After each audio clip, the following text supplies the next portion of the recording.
Breaking news Pawan Kalyan చెప్పిన దాంట్లో నిజముందన్నారు TTD board member మనబాక Lakshmi. తొక్కిసలాట ఘటనపై తాను వ్యక్తిగతంగా క్షమాపణ చెప్తున్నానన్నారు ఆమె. ఇక భవిష్యత్తులో ఇలాంటి ఘటనలు జరగకుండా చర్యలు తీసుకుంటామన్నారు. ఇదే విషయానికి సంబంధించి మరిన్ని వివరాలు మా ప్రతినిధి శివ అందిస్తారు.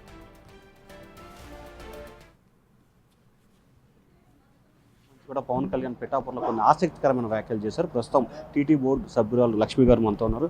మేడం, కొద్దిసేపు క్రితం పవన్ కళ్యాణ్ మాట్లాడుతూ అందరూ క్షమాపణ చెప్పాలి, నేను చంద్రబాబు కూడా క్షమాపణ చెప్పాను కాబట్టి చనిపోయిన కుటుంబాలకు క్షమాపణ చెప్పాలని చెప్పి మాట, దీన్ని ఎట్లా తీసుకుంటారు? అంటే జరిగిందైతే పొరపాటు, దాన్ని అందరం ఒప్పుకుంటున్నాము. తప్పకుండా ఇప్పుడు మేము బోర్డు మీటింగ్లో మాట్లాడుకొని ఏం చేయాలో చైర్మన్ గారు డిసైడ్ చేస్తారు. దాని ప్రకారం మేము అందరం వెళ్తాం. ఎప్పుడు జరిగిన రీతిలో నిన్న జరిగింది. ప్రధానంగా అసలు దీంట్లో తప్పిదాలు ఎవరికి జరిగినాయి? ప్రాథమిక నివేదికలు ఎటువంటి అంశాలు ఉన్నాయి మేడం? చీఫ్ మినిస్టర్ గారు ఒక జ్యుడిషియరీ ఎంక్వైరీ కేసున్నారు. వేసినాక దాని తప్పిదాల గురించి నేను మాట్లాడడం భావ్యం కాదు.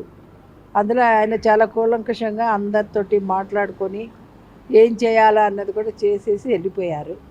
ఫర్దర్ యాక్షన్ అన్నది జ్యుడిషియరీ ఎంక్వైరీ తర్వాత నేను తీసుకుంటానని కూడా చెప్పడం జరిగింది. మేడం, మీ వ్యక్తిగతంగా పవన్ కళ్యాణ్ క్షమాపణ చెప్పాలి, పాలక మండలి చైర్మన్ ఇవ్వని వ్యక్తిగతంగా సమర్థిస్తారా మేడం?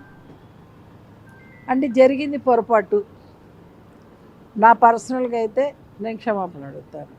ఇది బోర్డు నిర్ణయం, అది వాళ్ళ ఇష్టం. రైట్. ఇది మొత్తం మీద ఏదైతే మాజీ ఎంపీ, మాజీ కేంద్ర మంత్రి పనబాక లక్ష్మి గారు అయితే పవన్ కళ్యాణ్ వ్యాఖ్యల్ని 100% నేను సమర్థిస్తున్నాను. బోర్డు మీటింగ్లో దానికి సంబంధించిన నిర్ణయం తీసుకుంటాం. నా వ్యక్తిగతంగా అయితే నేనైతే క్షమాపణ